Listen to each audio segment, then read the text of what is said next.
एक चीज़ से तकलीफ हम युवाओं को हो रही, पढ़ने लिखने वालों को, जो सरकार निजीकरण को बढ़ावा दे रही है, इससे हम लोगों के लिए अवसर खत्म होते चले जाए। आने वाले दौर में तो हमारे देश में निजीकरण एक बड़ा मुद्दा बनना चाहिए, क्योंकि हमारा संविधान समाजवादी व्यवस्था की बात करता है, ना कि पूंजीवादी व्यवस्था की। रोजगार मुद्दा बहुत बड़ा मुद्दा है, जो युवा वर्ग के लिए जो योगी सरकार की जो योजनाएं थी वो ज़मीन पर नहीं आ पाई हैं जिस तरीके से चाहिए, उस तरीके से विफल रही योजनाएं। मुद्दा ये है कि जो भी काम करेगा हमारे यहाँ उसी को वोट जाएगा, ना तो बसपा ना सपा।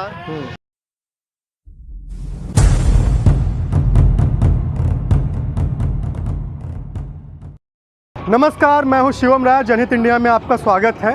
मैं आज आजमगढ़ जनपद में अत्रौलिया विधानसभा संख्या 343 में मौजूद हूं और ये जो क्षेत्र है अत्रौलिया बाज़ार केसरी चौक के नाम से जाना जाता है और यहाँ के कुछ स्थानीय निवासी हैं, कुछ लोग बाज़ार करने आए हुए हैं। यहाँ पे किसी की दुकान है, तो यहाँ के जो लोग स्थानीय लोग हैं हम उनसे बात करते हैं कि यहाँ का स्थानीय मुद्दा क्या है और किन मुद्दों को ध्यान में रख करके वो इस बार वोट करने जाएंगे। तो चाचा, आपका नाम? दुर्ग विजय मिश्र। दुर्ग विजय मिश्र। क्या जीती है आपकी दाई आपके क्षेत्र से? यहाँ त्रिकोणी लड़ाई। त्रिकोणी लड़ाई है। के करे में? सपा बसपा। अच्छा, भाजपा। तो आप के जितावल चाहब, आप अपन वोट के दिहल जाइए? हम तो बसपा के दिहल जाइए। यहाँ के संसदीय क्षेत्र जो है संगीता आज़ाद यहाँ के सांसद हैं, वो बसपा से हैं, लेकिन लड़ाई लड़त है। हम जहाँ भी जाते हैं बसपा का प्रत्याशी जरूर है और वहाँ के लोग हुए हैं। तो आपके लगत है कितनी सीट निकाल पाई हैं सुप्रीमो मायावती जी? हमको यह उम्मीद है कि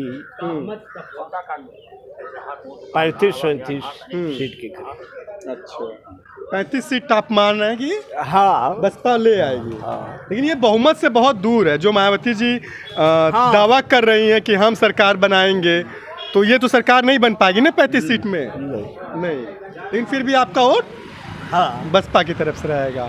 ठीक है, तो अभी बसपा की तरफ से कैंडिडेट कौन है? ये यहाँ ये डॉक्टर सरोज।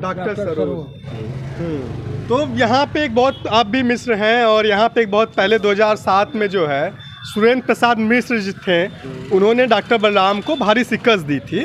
हालांकि वो बसपा में ही थे, उनके बाद बसपा ने उनको निष्कासित कर दिया। तो क्या लगता है कि वो रहते तो ज़्यादा बेहतर होता या डॉक्टर सरोज है तो ज़्यादा बेहतर है? नहीं, सुरेंद्र से तो बेहतर यही। अच्छा। अरे भाई MD हैं, डॉक्टर हैं, पढ़े लिखे शिक्षित। अच्छा, चलिए ठीक। आपका नाम चाचा? अवल जाए रहल जाए? रमेश चंद्र। का आपकी क्षेत्र का हवा क्या मिठाई खाई 10 तारीख के बाद? भाजपा सरकार। तो कोनो काम बतावल जाए जो अच्छा कैले हो आपके क्षेत्र में? बहुत काम अच्छा भल, कुल अच्छा हो तो सब गाड़ी मोटर सड़क विभाग हर चीज़ अपने समझ से अच्छा है सब। अच्छा, राशन पानी मिल रहा है, पैसा मिल रहा है भाजपा की तरफ से। हाँ भैया, क्या नाम है आपका? मेरा नाम प्रिंस पांडे है। प्रिंस पांडे। तो क्या लग रहा है प्रिंस, किसकी हवा है? हवा देखिए, किसी की हवा नहीं है। मुद्दा ये है कि जो भी काम करेगा हमारे यहाँ उसी को वोट जाएगा, ना तो बसपा ना सपा। मुद्दा यही है कि जो बंदा ज़मीनी रहेगा यहाँ से, जो भी पॉलिटिकल लीडर है जो सबके साथ मिल करके काम करेगा उसी को वोट जाएगा। अच्छा, आप युवा हैं, मैं जहाँ पे भी जा रहा हूँ युवाओं में एक आक्रोश दिख रहा है कि जो योगी सरकार है, जो मौजूदा सरकार है, वो जो है रोज़गार नहीं दे पाई है और जो उन्होंने दावा किया था वो उतना रोज़गार देने में सफल नहीं है। तो आपको क्या लगता है कि रोज़गार मुद्दा है आपके क्षेत्र में या नहीं? बिल्कुल है, रोज़गार मुद्दा बहुत बड़ा मुद्दा है। जो युवा वर्ग के लिए जो योगी सरकार की जो योजनाएं थी वो ज़मीन पर नहीं आ पाई हैं जिस तरीके से चाहिए, उस तरीके से विफल रही योजनाएं। तो वो एक बहुत बड़ा मुद्दा है, रोज़गार। अच्छा, बिल्कुल सर। और आपको क्या लगता है, अगर आपके क्षेत्र की कोई बहुत बड़ी समस्या जिस पे सुनवाई होनी चाहिए या जो अभी तक नहीं किया गया हो? देखिए, रोड वगैरह जो है ये तो इसका कंस्ट्रक्शन चल रहा है, सब सही हो गया, लेकिन एजुकेशन एरिया में जो हमारा क्षेत्र है ये काफ़ी पीछे है। इस पर जो है अगर ध्यान देती है यहाँ की जो गवर्नमेंट है, यहाँ पे जो पॉलिटिकल लीडर आगे चुना जाएगा, अगर वो इसमें ध्यान देता है तो मुझे लगता है कि काफ़ी अच्छे हद तक रहेगा, सही रहेगा इसके बाद। सही रहेगा।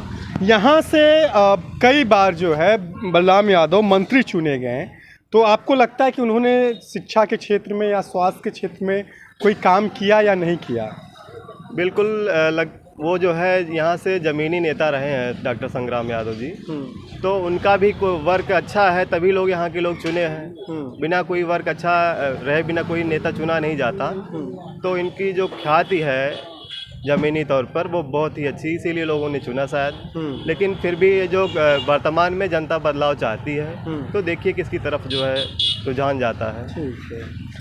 वर्तमान में जनता बदलाव चाहती है अत्रौलिया विधानसभा का, देखना बहुत दिलचस्प होगा कि रुझान किधर जाता है। ये है इस क्षेत्र का, मैं यहाँ के युवा से बात किया, वो बोल रहे हैं कि यहाँ पे भी रोजगार मुद्दा है, शिक्षा मुद्दा है और विकास मुद्दा है। तो जो भी पार्टी आगे जीतती है या जिसकी भी सरकार बनती है, उसको जो है यहाँ पे रोजगार और स्वास्थ्य और शिक्षा संबंधी मुद्दों पे ध्यान देना ज़रूरी होगा। हाँ, आपका नाम भैया? मेरा नाम शिव कुमार यादव। हाँ, तो क्या लग रहा है कि इस बार कौन 10 तारीख के बाद मिठाई खाने वाला है?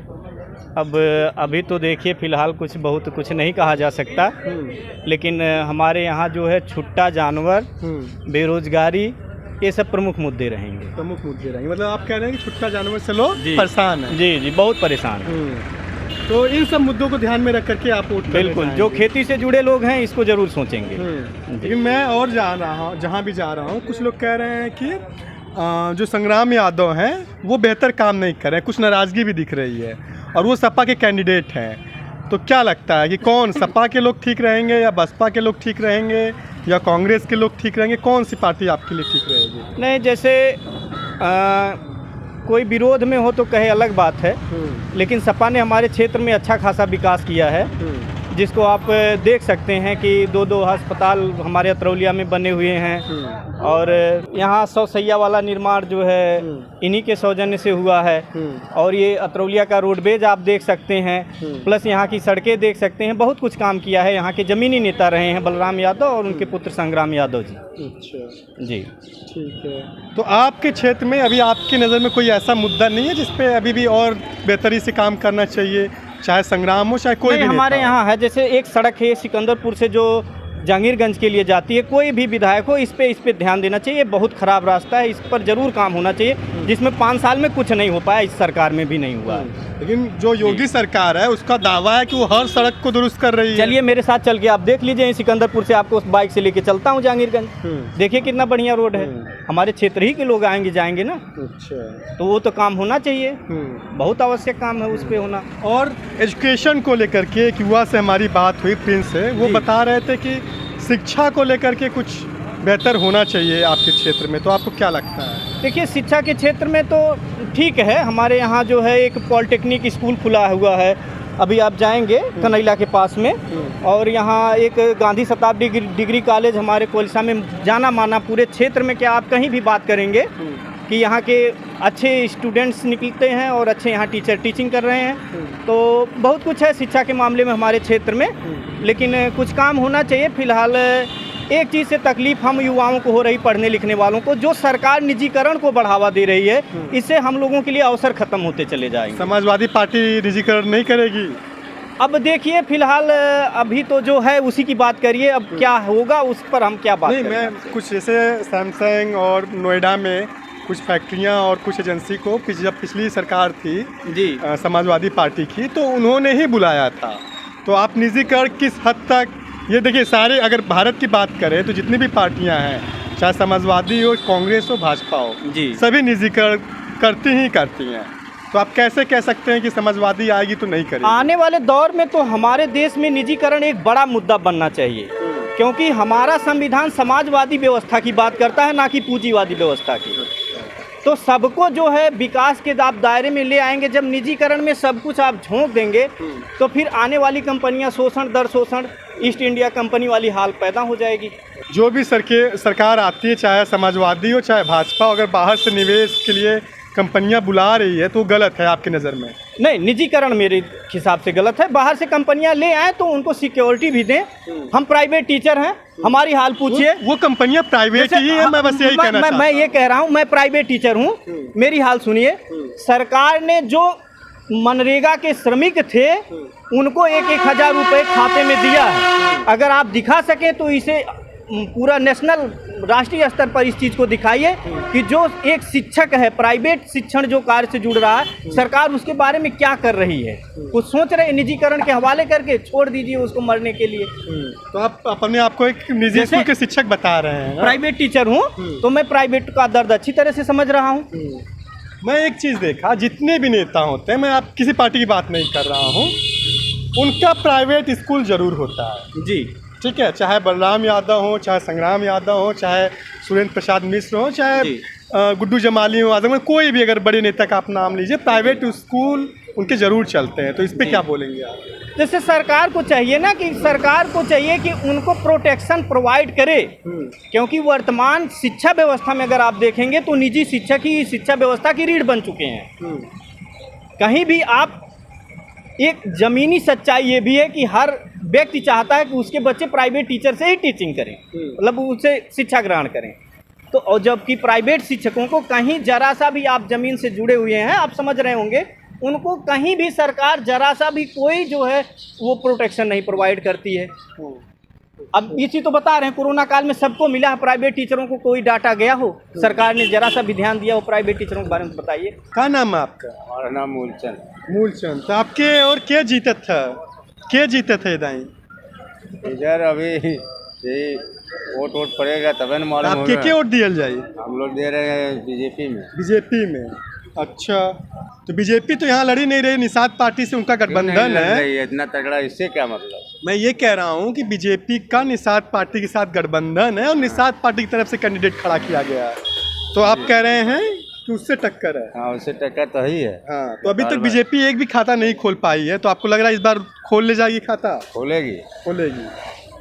तो देखना दिलचस्प है, बीजेपी और सपा यहाँ से लड़ाई दिख रही है और कुछ लोग जो है बीएसपी का भी बता रहे हैं। तो क्या संग्राम यादव अपनी सीट बचा पाते हैं या पहली बार बीजेपी और निषाद पार्टी के गठबंधन ये सीट निकाले जाती है? मैं शिवम राय, अत्रौलिया विधानसभा से।